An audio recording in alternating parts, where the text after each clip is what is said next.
नमस्कार, मैं सुरेश कुमार। सबसे पहले आपसे रिक्वेस्ट है कि अगर आपने चैनल को सब्सक्राइब नहीं किया है तो सब्सक्राइब बटन पर क्लिक करके चैनल को ज़रूर सब्सक्राइब कर लें।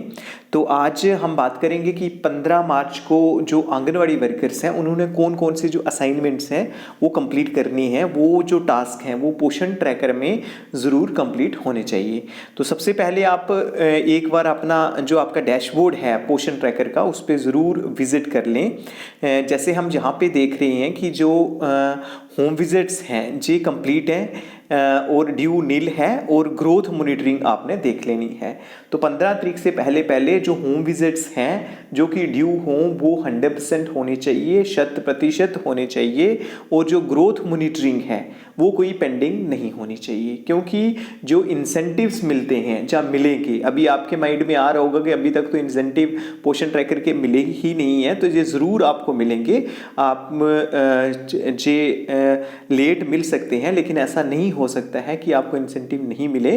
तो लेकिन उसके लिए जो प्री कंडीशन ये है कि आपने 15 मार्च से पहले पहले मींस किसी भी मंथ के 15 तारीख से पहले पहले ग्रोथ मॉनिटरिंग 100% कर देना है और जो होम विजिट्स हैं ये 100% होने चाहिए। तो ये मार्च मंथ चल रहा है, मार्च 2024 चल रहा है, तो आप अपने पोषण ट्रैकर में एक बार दोबारा देख लीजिए कि कोई होम विजिट कोई पेंडिंग तो नहीं रहता है और ग्रोथ मॉनिटरिंग पेंडिंग तो नहीं रहता है। तो ये दो बातें हो गई। उसके बाद आप मोर पे जाके आप ऐसा करना कि जो इवेंट्स है, इवेंट्स पे जाके आपने देखना है कम्युनिटी बेस्ड इवेंट। जो कम्युनिटी बेस्ड इवेंट 15 तारीख से पहले पहले एक हो जाना चाहिए। अगर आपने पोषण ट्रैकर पे मार्क नहीं किया है तो ज़रूर मार्क कर लें, क्योंकि आप जानते ही हैं कि कम्युनिटी बेस्ड इवेंट के जो 500 रुपया मिलता है पर मंथ का, अगर आपने पोषण ट्रैकर पर मार्क नहीं किया होगा तो वो जो 500 रुपया है वो नहीं मिलेगा। तो इसलिए एक कम्युनिटी बेस्ड इवेंट को मार्क कर दें और जो ग्रोथ मॉनिटरिंग टोटल कर दें, 100% हाइट वेट कर लें, होम विजिट जो है 100% कर लें। ये तीन बातें होगी। उसके बाद चौथी बात हम ये देख रहे थे कि जैसे हमारी यूटी का लास्ट में जब देखा जाता है तो जो मोस्ट ऑफ द डिस्ट्रिक्ट में क्या है कि जो THR है और जो हार्ड कुक्ड मील है HCM है और THR है वो कम।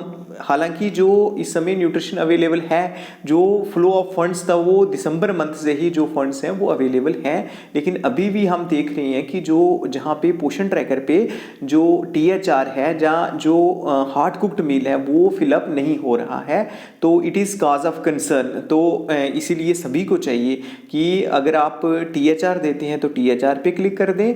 अगर आप HCM जो हार्ड कुक्ड मील देते हैं तो hard cooked meal daily basis पे दिया जाता है और THR आप सिंगली जो है सिंपली आप 25 डेज का मार्क कर सकते हैं और हर एक बेनिफिशियरी का अलग अलग से आपने मार्क करना है। तो इस बात का ध्यान रखना है।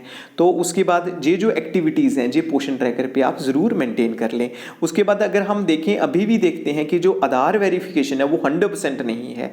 100% मीन्स हर एक प्रोजेक्ट का जो आधार वेरिफिकेशन है वो 100% होना चाहिए। हम देखते हैं किसी का 95 है, 96 है, दैट मीन्स कुछ एक बेनिफिशरीज, कुछ एक आंगनवाड़ी सेंटर्स में ऐसे हैं जिनका आधार वेरिफिकेशन नहीं है, तो हमने विदाउट आधार वेरिफिकेशन बेनिफिशरी को बेनिफिट नहीं दे सकते हैं। ये गाइडलाइंस हैं। तो इसलिए हमने क्या करना है कि जिस भी बेनिफिशरी का आधार वेरीफाई नहीं होगा उसको इमीडिएटली आधार वेरीफाई कर देना है। उसके बाद हम देखते हैं कि मोबाइल वेरिफिकेशन बहुत कम हुई है, तो आपने मोबाइल वेरिफिकेशन भी साथ साथ में जो पेंडिंग रहते होंगे आपने क्या करना है, एक्शन सेंटर में जाना है। तो मोबाइल वेरिफिकेशन पे जैसे ही आप क्लिक करेंगे तो यहाँ पे लिखा है कि well done, you do not have any unverified mobile number. अगर ऐसा आता है तो वेल एंड गुड, अदरवाइज यहाँ पे नेम आ जाएंगे जिनका मोबाइल वेरिफिकेशन नहीं हुआ है। तो उस केस में आप क्या कर सकते हैं कि वो जो मोबाइल्स हैं उसमें क्या होगा कि OTP जाएगा बेनिफिशियरी के मोबाइल नंबर पे, आपने वो OTP जहाँ पे एंटर करना है तो आपका जो मोबाइल है वो भी वेरीफाई हो जाएगा। तो उसके बाद आप जानते ही हैं कि इस समय जो पोषण पखवाड़ा चल रहा है, तो पोषण पखवाड़ा में जो कौन कौन सी एक्टिविटीज़ हैं जो कि आंगनवाड़ी वर्कर्स ने 15 तारीख को परफॉर्म करनी है आंगनवाड़ी सेंटर्स में, तो उसमें जो CDPO लेवल पे भी हो सकती हैं। तो उसमें जो थीम रहेगा 15 मार्च को वो health of pregnant women and infant and young child feeding IVCF practices. तो जहाँ पे किसकी health of pregnant women and infant and young child feeding, तो JIYCF है, जी हमारा थीम रहेगा। तो उसके बाद इसमें जो है consultation camp on diet during pregnancy, जो कैंप है जो CDPO लेवल के में भी लग सकता है, CDPO ऑफिस में भी लग सकता है और जो आंगनवाड़ी सेंटर में भी लग सकता है। जे जो है जो कंसल्टेशन कैंप लगाएगा जे मेडिकल डिपार्टमेंट लगाएगा। तो अगर आपके एरिया में कल 15 तारीख को जो कंसल्टेशन कैंप नहीं लग रहा है तो आप इस एक्टिविटी को स्किप कर सकते हैं, आप अगली एक्टिविटी को ले सकते हैं, awareness session on ANC during pregnancy. ANC होता है एंटीनेटल चेकअप। एंटीनेटल मीन्स जो प्रेगनेंसी के दौरान आप जो भी प्रेग्नेंट वीमेन को डॉक्टर्स को ज़रूर चेक कराना है।